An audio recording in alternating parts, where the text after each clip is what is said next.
accuses me of being a terrorist after confusing my innocent science project for a bomb during science fair at my high school. Police were called.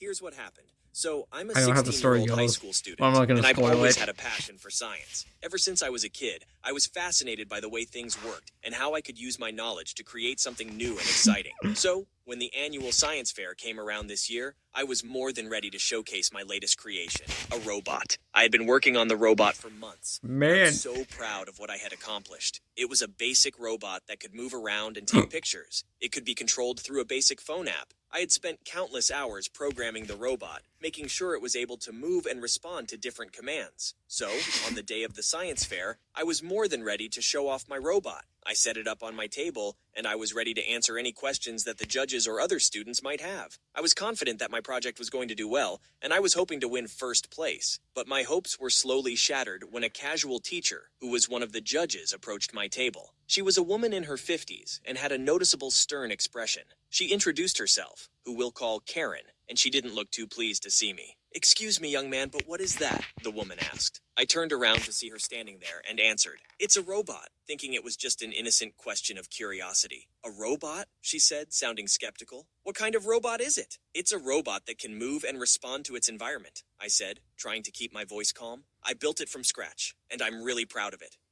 She said, still sounding suspicious. "Are you sure it's safe?" "Of course it's safe. Why wouldn't it be?" I replied, starting to feel annoyed. "It's not going to hurt anyone." Look. The woman looked at me for a moment, then nodded. "Okay, I'll take your word for it. But if there are any problems, I'll be right over here." I wanted to say something, but I didn't want to cause a scene, so I just smiled and nodded. Well, and went if this back to were setting me up in my this booth. As the situation, science I'd fair got underway, I started to someone feel a like bit more this. at ease I'd be after somewhat that like strange this. encounter. Listen, People were lady, stopping by my are you booth, here to asking waste my? questions and admiring my You got robot. other I things? was Are you really here to proud waste of my my time, work, and I was or do you having a got great other time. things to But do? then the woman from before came back. "Excuse me, young man," she said, "but we have some concerns about your project. Could you talk with me, please?" I felt my heart sink. "What do you I'm mean?" I lost asked, for words. trying to keep my voice steady. "I just need to ask you a few questions, that's all," the woman said. "It won't take long." "So, where did you get the materials for this project?" she asked. "I got them from a hobby store." "Why?" I replied. "And how did you learn how to build a robot?" the woman asked. "I taught myself from the internet," I How? said. "I've been interested in science and technology for a long time."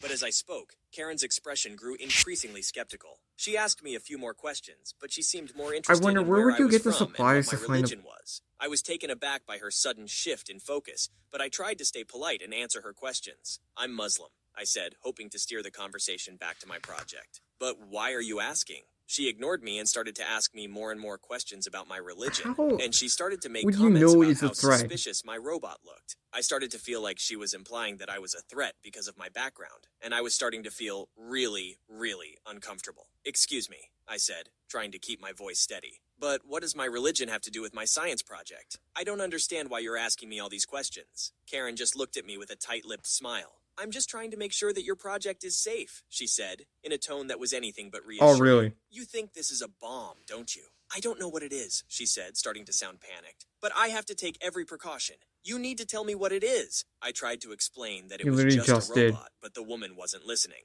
Karen's demeanor changed, and she started to look around the room, as if she were searching for something. Then, without any warning, she suddenly shouted, "Everyone evacuate the room! There's a bomb in here!" An awkward silence occurred, and as I looked around, I saw almost everyone running for the door, and some just standing there frozen, panicking and scared. I looked back at Karen, and she was still shouting, pointing at my table. "That's the bomb right there," she screamed. "Everyone get out! It's a terrorist plot!" My heart was pounding in my chest as I realized what was happening. I quickly turned and ran straight to the principal's office. I was so scared and didn't know what else to do. I burst into her office and tried to explain what had just happened, but she was completely clueless and was wondering why all the kids were screaming. She asked me what was going on, and I explained it was my science project. One of the judges mistook it for a bomb and caused a panic, but it's not a bomb. It's just a robot I built for the science fair. The principal listened to my explanation and immediately sided with me. The principal knew me well from before and knew I was saying the truth, and she was horrified by Karen's accusations. She quickly took charge of the situation, calling for calm and order. Within about 10 minutes, police arrived on the scene, and the principal explained the situation to them.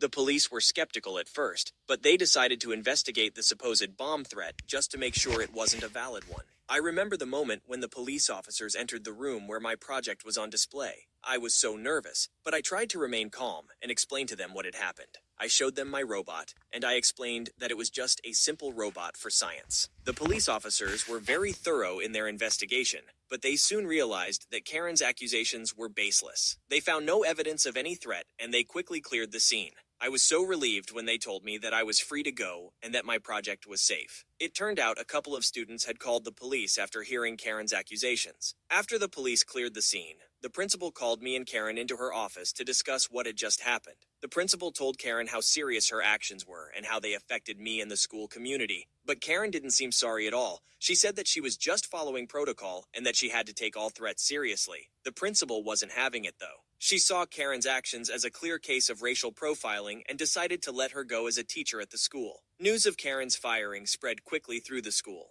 and a lot of students and staff showed their support for me. In the end, the science fair was rescheduled for the next week, and I was able to place first. Wow, this story... Wow, that got out of hand real quickly. How do you mistake a bomb for...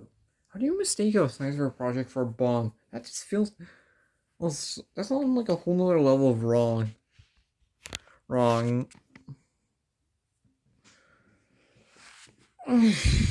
Yeah. But any dumb moron with common sense would know that robot's no threat.